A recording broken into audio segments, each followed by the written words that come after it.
بسم اللہ الرحمن الرحیم۔ آج کے stories of science from Islamic پاس کے اس ایپیسوڈ میں آپ کو خوش آمدید کہتا ہوں۔ یہ کوئی رسول اللہ صلی اللہ علیہ وسلم کے انتقال کے بعد کوئی 50 سال کے بعد کا زمانہ ہے جس کو آج میں یہاں بیان کرنے جا رہا ہوں۔ تو بنو امیہ کی خلافت تھی اور عبد الملک بن مروان خلیفہ تھے۔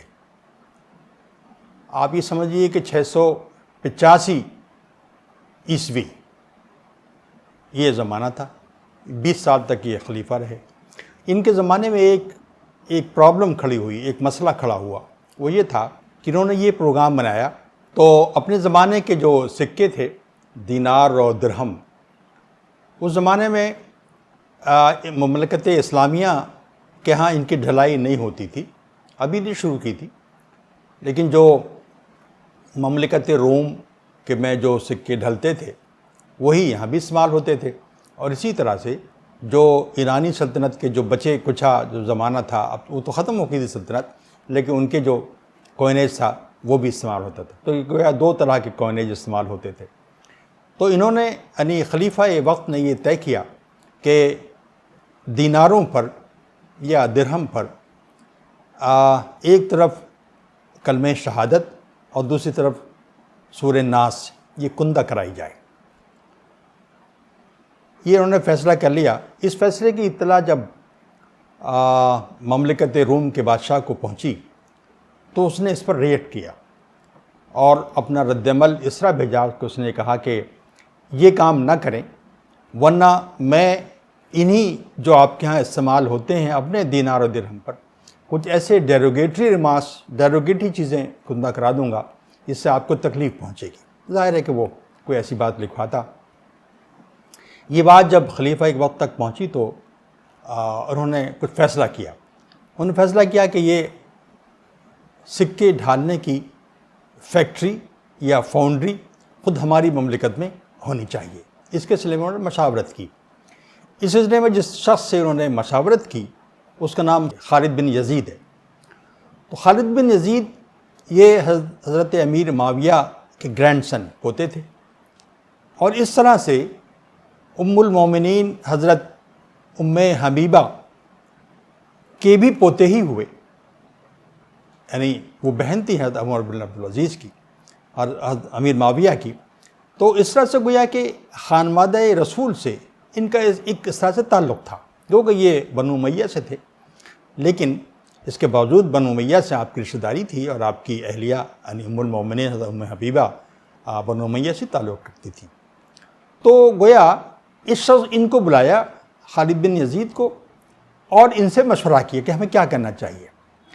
ان کے بارے میں ہم جانتے ہیں، جن کی تاریخ پر نظر ہے انہیں معلوم ہے کہ عالم اسلام کا اولین بڑا سائنسداں خالد بن یزید ہی ہیں۔ خالد بن یزید کی معلومات اور علم ان کا ایسٹرونومی میں بھی تھا، ان کا الکیمی میں بھی تھا۔ تو ان کی ایک کتاب کا ترجمہ بعد میں لاطینی زبان میں ہوا۔ میں شاید کسی گفتگو میں اس کا تذکرہ کر چکا ہوں، لیکن یہ کہ بہرحال یہ ایک آتھینٹک آدمی تھے۔ ایسٹرونومی، الکیمی، یہ سب چیزیں ان کی واقفیت تھی، ادراک رکھتے تھے ان پر، اور میٹلرجی میں بھی ان کا ایک درک تھا، ان کو حاصل تھا۔ تو ان سے مشورہ کیا تو انہوں نے کہا کہ ایسا ہم کرتے ہیں کہ خود اپنی مملکت میں فاؤنڈری ہم بنانے کی کوشش کرتے ہیں جس میں سونے کے سکے ڈھالے جائیں اور جیسی مرضی جو ہو چاہے اس پہ لکھوایا جائے۔ ان کا کہنا ہے مسئلہ اس میں یہ تھا کہ سونے کو ایسس نہیں کیا جا سکتا، سونے کے ساتھ کوئی چیز ملائیں گے، گویا اس کا ایک الوائے بنائیں گے، تب وہ اس کی میلیبلٹی بڑھے گی اور جس طرح چاہیں گے اس کو شیپ دے سکیں گے۔ تو اس کام کے لیے کسی کیمسٹ کی ضرورت تھی، اور خالد بن یزید کے اندر وہ صلاحیتیں موجود تھیں۔ گویا کچھ دن کے اندر وہ کام ہو گیا، فاؤنڈری بن گئی اور یہ کام ہونے لگا۔ تو یہاں بتانا مقصود یہ ہے کہ رسول اللہ صلی اللہ علیہ وسلم کے انتقال کے محض 50 سال کے اندر امت مسلمہ میں وہ گروہ جو کہ ڈائریکٹ قریش سے جس کا تعلق تھا، اس کے اندر اتنی کیپیبلٹی آ گئی تھی کہ وہ یہ کام میٹلرجی کے اور الکیمی کے وغیرہ یہ کام کر سکتا تھا، وہ اس کے اندر یہ صلاحیت پیدا ہو گئی تھی۔ تو یہ بات اس وجہ سے بھی بڑی اہم ہے کہ یہ صلاحیت جو ان کے اندر پیدا ہو گئی تھی، ایسا نہیں ہے کہ صرف انہی کے اندر رہی ہوگی. یہ تو رپورٹ ہوا کہ خالد بن یزید کو بلایا گیا، اور بھی بہت سے لوگ ایسے ہوں گے جن کو یہ فن آتا ہوگا اور کچھ نہ کچھ اس کا استعمال ہوتا ہوگا. تو یہاں ایک بات اور اہم ہے، وہ یہ کہ یہ بالکل عام طور پر یہ سمجھا جاتا ہے کہ فنی اور علمی جو ترقیاں ہونے شروع ہوئیں عالم اسلام میں، وہ مامون کے زمانے سے شروع ہوئیں، جنہوں نے یہ ترجمے کے کام بڑے پیمانے پر جو یونانی علوم تھے ان کا ترجمہ کرانا شروع کیا، اور اس کے بعد مسلمانوں سے متاثر ہوئے، پھر انہوں نے کام کیا. یہ بات 100% غلط ہے. پہلے سے لوگوں کو واقفیت تھی، کچھ نہ کچھ جانتے تھے، اور یہ اس حد تک جانتے تھے کہ جب یہ علوم یعنی یونانی علوم، سائنسی علوم بھی اور فلسفہ بھی جب ان کے مملکت میں آیا، متعارف ہوا، تو وہ اس پوزیشن میں تھے کہ اس کو مزید آگے بڑھا سکے. ظاہر ہے مزید آگے بڑھانے کے لیے پہلے سے ایک فاؤنڈیشن ہونی چاہیے، تو وہ فاؤنڈیشن کے پاس تھی پہلے سے. اسی بنا پر جب کئی لوگوں کے ترجمے ہوئے تو ایسا نہیں تھا کہ ایسا ترجمے کر دیے گئے، بلکہ ان کی کریکشنز بھی کیے، ساتھ ساتھ کریکشن بھی کرتے جائے گئے. تو کریکشن اسی وقت ہو سکتے ہیں جب کہ آپ اس فیلڈ سے واقف ہیں. ویسے بھی کسی کتاب کا، ٹیکنیکل قسم کی کتاب کا ترجمہ کرنے کے لیے اس فیلڈ سے واقفیت ہونا بہت ضروری ہے. تو یہ ایک متھ ہے جو چلا آ رہا ہے، اور ہمارے حلقوں میں بہت اس کو یہ معروف ہے. دوسری بات اسی سے متعلق، تقریباً اسی زمانے کی بات ہے. ایک مورخ ہیں ابن خلقان، انہوں نے ایک جگہ یہ لکھا ہے کہ اسی زمانے میں، یعنی کہ اموی دور کے بارے میں لکھا انہوں نے، کہ ان کا جو ادارہ تھا گورننس کا، خلافت کا، یعنی دو طرح کے ادارے تھے، ان کو دیوان کہتے تھے. تو دیوان دو طرح کے تھے.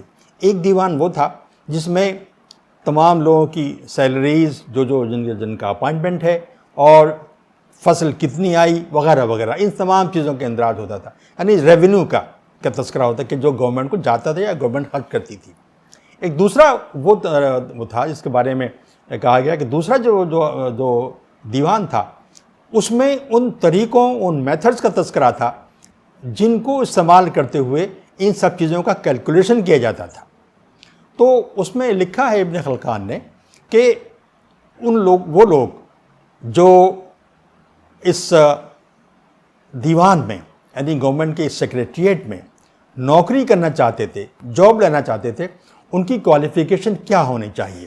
یہ بڑی امپورٹنٹ ہے. اس سے اندازہ ہوتا ہے کہ کس طرح کے لوگوں کی ان کو ضرورت تھی اور کس مقام پر لوگ پہنچ چکے تھے. مثال کے طور پر انہوں نے لکھا ہے کہ جو لوگ یہاں امپلائمنٹ چاہیں، ان کے لیے ضروری ہے کہ وہ لینڈ سرویئنگ جب ضرورت ہو، جب زمینوں کا سروے کی جائے، تو ان کے پاس یہ صلاحیت ہونی چاہیے کہ وہ یہ جانتے ہوں کہ رائٹ اینگل ٹرائنگل کیسا ہوتا ہے، اسی طریقے سے ایکیوٹ اینگل ٹرائنگل کیا ہوتا ہے، اور ورٹیکل پلمب لائن کیا ہوتی ہے، اور ورٹیکل اسکوائر کیسے ہوتے ہیں، آرک کیا ہوتا ہے، کروز کیا ہوتے ہیں، ورٹیکل لائنز کیا ہوتی ہیں.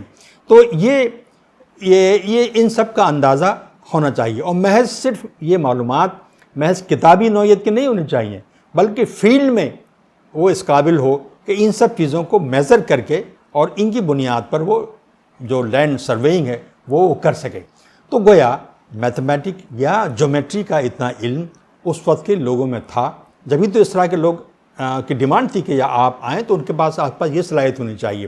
تو میرا کہنے کا مطلب یہ ہے کہ ودن رسول اللہ صلی اللہ علیہ وسلم کے انتقال کے بعد ودن 50-60 ایئرس کیمسٹری کا علم، ایسٹرونومی کا علم، میتھمیٹک کا علم اور پھر جیومیٹری کا علم اس مقام پر تھا کہ پھر جو ہائر جو درجے تھے ان علوم کے، جب وہ وہاں سے آئے، باہر سے آئے، تو ان کو اکوموڈیٹ کیا جا سکے اور ان پر مزید کو کام کیا جا سکے. یہ بہت لمبا طویل فیلڈ ہے جس پر ہم گفتگو کرتے رہیں گے، لیکن بتانا مقصد یہی ہے کہ جو ٹرانسلیشن کی جو موومنٹ تھی اس کے شروع ہونے سے پہلے یہ پورا جو 100 سال کا جو عرصہ گزرا ہے، اس میں مسلمان بالکل بلینک نہیں تھے، بلکہ وہ علم کے اس مقام پر پہلے سے فائز تھے.